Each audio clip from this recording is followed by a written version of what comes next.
discuss the very important topic and that is DNA sequencing. अच्छा तो DNA sequencing क्या है? देखिए DNA में हमारे पास 4 न्यूक्लियोटाइड बेसेस है, एडेनिन, गिबेनिन, साइटोसिन एंड थायमिन। अब अगर हम ये मालूम करें कि हमारे पास DNA के स्ट्रैंड में एक पॉइंट पर कौन सा न्यूक्लियोटाइड बेस है, एडेनिन है या गिबेनिन है या साइटोसिन है या थायमिन है, सो जिस प्रोसेस से हम ये डिटेक्ट करते हैं that is called DNA sequencing. ठीक है, और रिसर्चर्स क्यों DNA सीक्वेंसिंग करना चाहते हैं, किस मकसद के लिए? सो अगर हम देख ले डायग्नोस्टिक लेवल पे, सो जितने भी म्यूटेशंस होती है, ठीक है, हमारे पास जिससे कैंसर्स बनते हैं, बड़े बड़े डिजीज़ बनते हैं उसी म्यूटेशन से, सो उसी म्यूटेशंस को डिटेक्ट करने के लिए भी यही प्रोसेस DNA सीक्वेंसिंग यूज़ होता है। अच्छा, बायोटेक्नोलॉजी में अगर हम किसी भी स्पीशी की जीनोम बनाना चाहते हैं तो उसी में मेन किरदार किस चीज़ का है? DNA सीक्वेंसिंग का। अच्छा, फोरेंसिक बायोलॉजी, अगर हमारे पास कहीं पे क्राइम हुआ है, किसी बंदे ने किया है और वो अननोन है, तो उसको भी मालूम करने के लिए हमारे साथ क्या यूज़ होता है? DNA sequencing. अच्छा, बायोलॉजिकल सिस्टमेटिक्स ये है कि हम मालूम करें कि ये स्पीशी किस ऑर्डर से बिलोंग करता है। यही सब चीज़ें पाइलोजी वगैरह पर काम करने के लिए हमारे पास इम्पोर्टेंट चीज़ क्या है? DNA sequencing. अच्छा, the very basic unit of any cell is a single DNA nucleotide. Exactly, देखिए सेल में न्यूक्लियस और फिर न्यूक्लियस में DNA, ठीक है, और वही DNA में अगर हम स्मॉलेस्ट चीज़ देख ले तो हमारे पास क्या है? Nucleotide. This nucleotide is extremely small and is made up of minuscule atoms which creates a challenge for any advanced microscope। देखिए अगर हम काफ़ी कोशिश करें माइक्रोस्कोप पे कि हम इसी न्यूक्लियोटाइड को डिटेक्ट करें, हम इसको थ्रू माइक्रोस्कोप देख लें, सो दैट इज़ इम्पॉसिबल। तो क्या होगा? अब हम इसे किस तरह डिटेक्ट करेंगे? So it is possible through chemical reaction, और वो है DNA sequencing. Researchers still, however, need to be able to determine the sequence of base in DNA that make up the human genome. Exactly. अब क्या होगा? अब तो microscope पे हम वही बेसिस हम नहीं देख सकते, तो इसके लिए हम क्या करेंगे? यही DNA सीक्वेंसिंग करेंगे, जो कि हमारे पास एक कम्प्लेक्स रिएक्शन होता है, and at the end we properly assume और हम मालूम करते हैं कि हाँ ये हमारे पास इसी DNA की सीक्वेंस है। ठीक है। अच्छा, DNA sequencing involves the determination of the order of DNA bases. Already we know about this sentence. History of DNA sequencing. अगर हम हिस्ट्री को देख ले कि DNA सीक्वेंसिंग पर इनिशियली किसने काम किया था और ये किस तरह हमारे पास जो आजकल जो एडवांस सीक्वेंसिंग हो रहा है बहुत अच्छे तरीके से हम बड़े बड़े स्ट्रेंस की सीक्वेंसिंग इजी तरीके से कर सकते हैं, तो इसकी बैकग्राउंड किस तरह थी? तो एग्जैक्टली इस पर 1970 में काम शुरू किया था मैक्सम गिलबर्ट ने। ठीक है, और वो भी हमारे पास एक मेथड है जो कि बहुत ही कम्प्लेक्स है, मैक्सम गिलबर्ट मेथड, वो भी हम इसके बाद एक्सप्लेन करेंगे। दूसरा हमारे पास है सेंगर मेथड जो कि most easy as compare to Gilbert method. Okay, originally ये मेथड डेवलप किया था किसने? फ्रेडरिक सेंगर ने इन 1975। But most DNA sequencing that occur in medical and research laboratory today is performed using sequencing employing variation। अच्छा देखिए, आजकल भी बहुत सारे सीक्वेंसिंग यूज़ होते हैं, लेकिन इसमें जो फिनोमेना यूज़ होता है, जो कंसेप्ट यूज़ होता है, जो प्रिंसिपल यूज़ होता है, वो होता है सेंगर मेथड का। ठीक है। अच्छा, DNA स्ट्रक्चर, देखिए DNA स्ट्रक्चर बहुत इजी है। अगर आप सीक्वेंसिंग पर समझना चाहते हैं तो इम्पोर्टेंट ये है कि आप यही जानें कि DNA स्ट्रक्चर किस तरह होता है। In a strand of DNA there are some simple units known as nucleotides. Nucleotides start ही हमने पढ़े कि DNA में हमारे पास थायमीन, साइटोसिन, गिबेनिन और एडेनिन, यही हमारे पास क्या होते हैं? Nucleotides. These nucleotides have a backbone. अब इस न्यूक्लियोटाइड के साथ पीछे एक बैकबोन होता है जो कि डायग्राम में मैं भी आपको दिखाऊंगा, और वहीं बैकबोन बना होता है शुगर और फॉस्फेट ग्रुप का, ठीक है। और उसी के साथ फिर आगे क्या अटैच होता है, यही बेसिस। इसी बेसिस में से कभी एडेनिन, कभी थायमिन, कभी साइटोसिन और कभी गिवानिन, ठीक है। अच्छा, न्यूक्लियोटाइड का स्ट्रक्चर किस तरह होता है। ऊपर जो कि हमारे पास दो रिंग्स है वो हमारे पास है नाइट्रोजनस बेस, और जो मिडल में आता है वो है शुगर, और इसके साथ क्या अटैच होता है, फॉस्फेट, ठीक है। ये हमारे पास क्या है, the exact chemical structure of DNA unit. अच्छा, देखिए अब हमारे पास सीक्वेंसिंग के तो बहुत ज़्यादा मेथड्स हैं, जिसमें हमारे पास जो बेसिक मेथड है वो है Maxam Gilbert and chain termination method. देखिए, Sanger method is also called chain termination method, ठीक है। लेकिन जो नेक्स्ट जनरेशन मेथड्स है उसमें हमारे पास है मैसिवली पैरेलल सिग्नेचर सीक्वेंसिंग और पोलोनी सीक्वेंसिंग और 454 pro sequencing exactly and same. So ये हमारे पास जो है ना, ये हमारे पास होते हैं नेक्स्ट जनरेशन मेथड। ये सीक्वेंसिंग बेसिकली डिपेंड करता है, इसका जो सारा कंसेप्ट होता है, इसका जो सारा प्रिंसिपल होता है वो बिलोंग करता है या तो चेन टर्मिनेशन मेथड से या मैक्सम गिलबर्ट सीक्वेंसिंग से। Discuss the very important topic and that is DNA sequencing. अच्छा, तो डीएनए सीक्वेंसिंग क्या है। देखिए, डीएनए में हमारे पास 4 न्यूक्लियोटाइड बेसेस है, एडेनिन, गिवानिन, साइटोसिन एंड थायमिन। अब अगर हम ये मालूम करें कि हमारे पास डीएनए के स्ट्रैंड में एक पॉइंट पर कौन सा न्यूक्लियोटाइड बेस है, एडेनिन है या गिवानिन है या साइटोसिन है या थायमिन है, सो जिस प्रोसेस से हम ये डिटेक्ट करते हैं that is called DNA sequencing, ठीक है।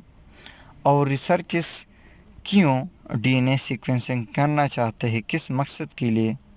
सो अगर हम देख ले डायग्नोस्टिक लेवल पे, सो जितने भी म्यूटेशंस होती है, ठीक है, हमारे पास जिससे कैंसर्स बनते हैं, बड़े बड़े डिजीज़ बनते हैं उसी म्यूटेशन से, सो उसी म्यूटेशंस को डिटेक्ट करने के लिए भी यही प्रोसेस डीएनए सीक्वेंसिंग यूज़ होता है। अच्छा, बायोटेक्नोलॉजी में अगर हम किसी भी स्पीशी की जीनोम बनाना चाहते हैं तो उसी में मेन किरदार किस चीज़ का है, डीएनए सीक्वेंसिंग का। अच्छा, फोरेंसिक बायोलॉजी, अगर हमारे पास कहीं पे क्राइम हुआ है, किसी बंदे ने किया है और वो अननोन है, तो उसको भी मालूम करने के लिए हमारे साथ क्या यूज़ होता है, डीएनए सीक्वेंसिंग।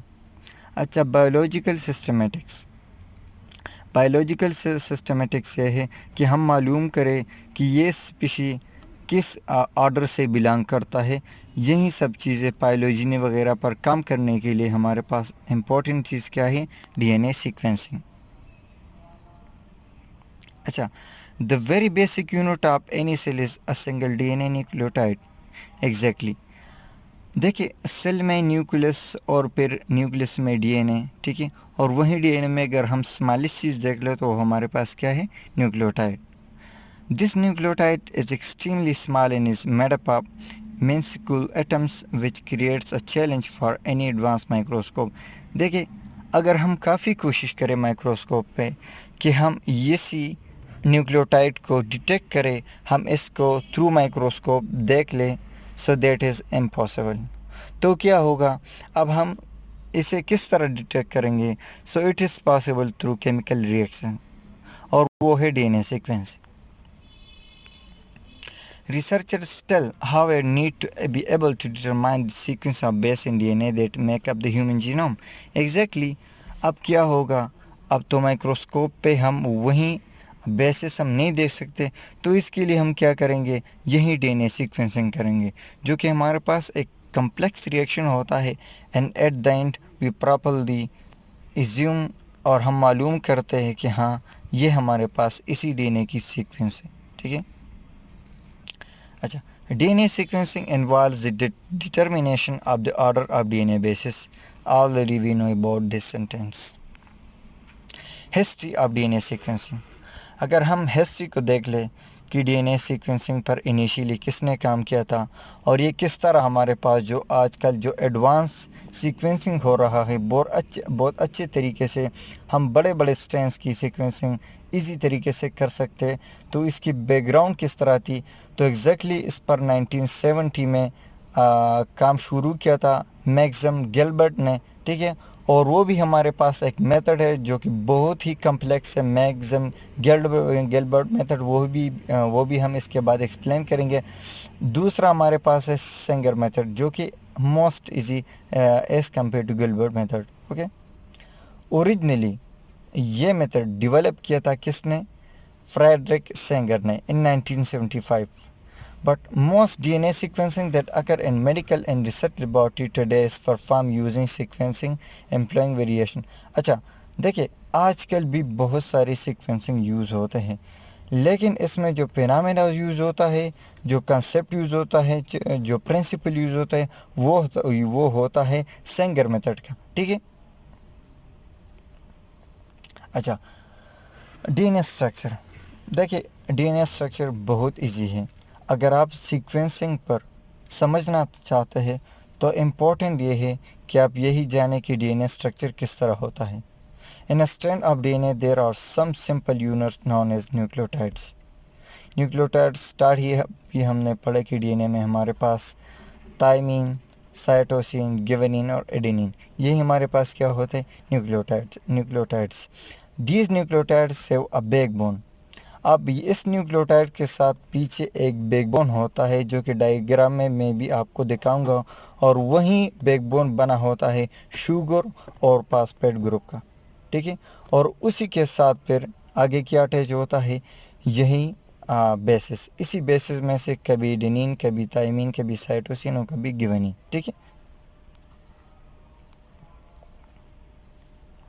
अच्छा, न्यूक्लियोटाइड का स्ट्रक्चर किस तरह होता है, ऊपर जो कि हमारे पास दो रिंग्स है वो हमारे पास है नाइट्रोजनस बेस, और जो मिडल में आता है वो है शुगर, और इसके साथ क्या अटैच होता है, फॉस्फेट, ठीक है। ये हमारे पास क्या है, the exact chemical structure of DNA unit.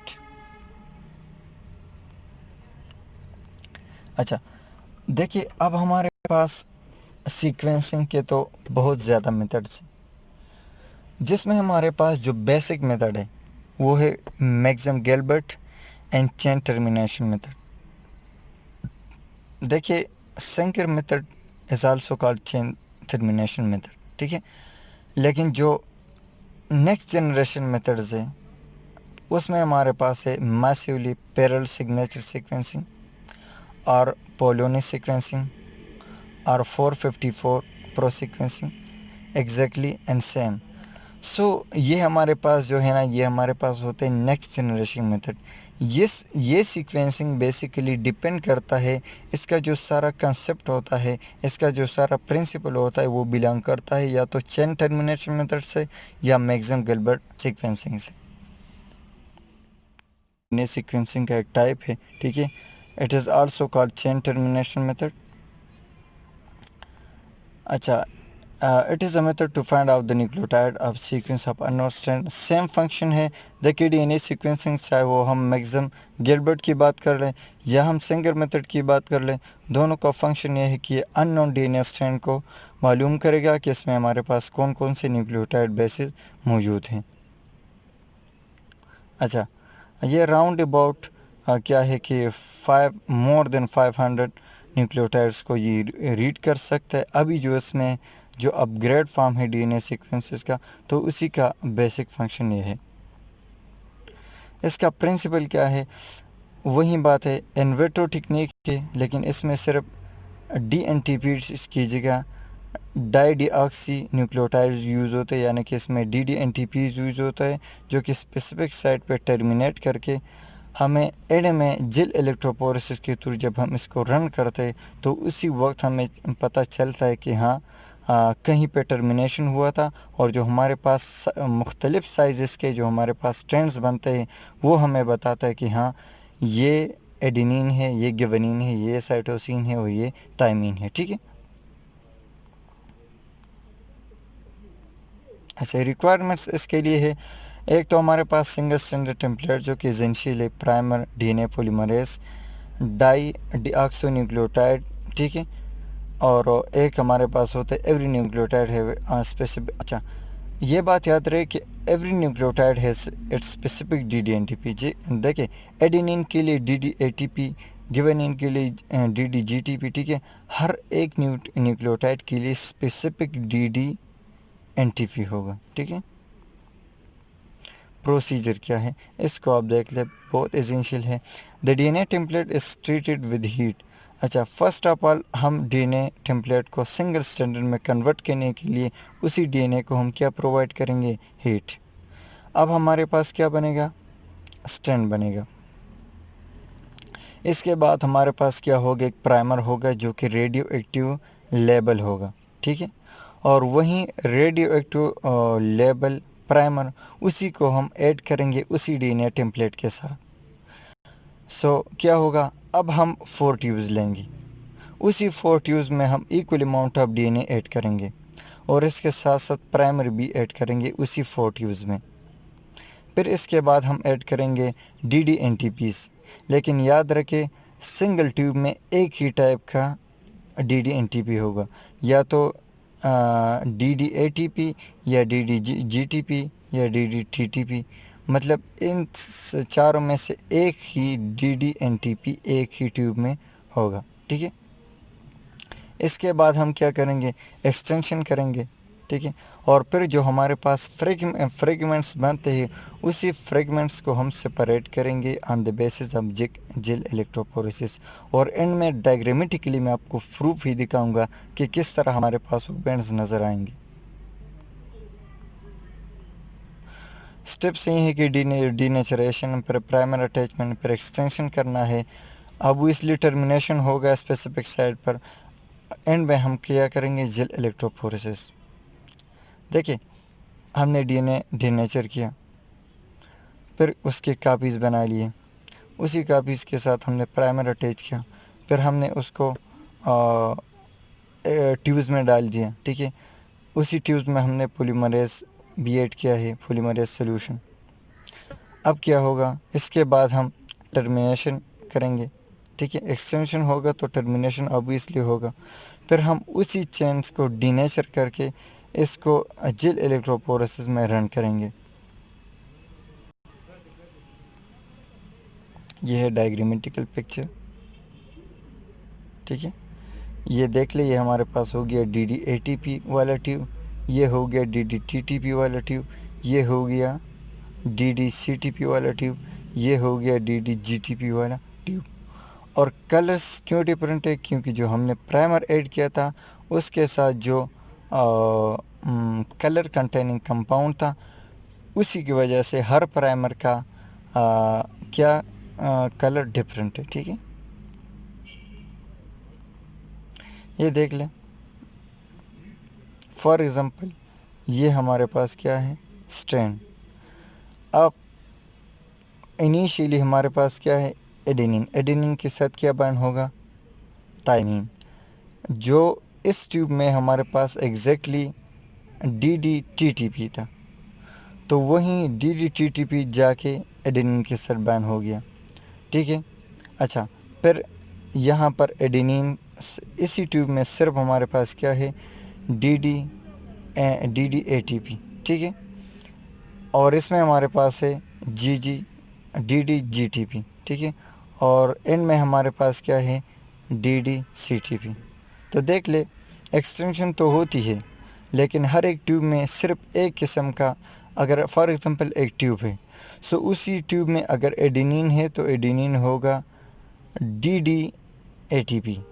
लेकिन इसके अलावा अगर हम थायमीन की बात कर ले या साइटोसिन की या गिवेनिन की, तो यही तीनों डी एन टी पीस होंगे, लेकिन इसमें सिर्फ जो एडेनिन होगा वो होगा D D N T P type वाला न्यूक्लियोटाइड होगा, ठीक है।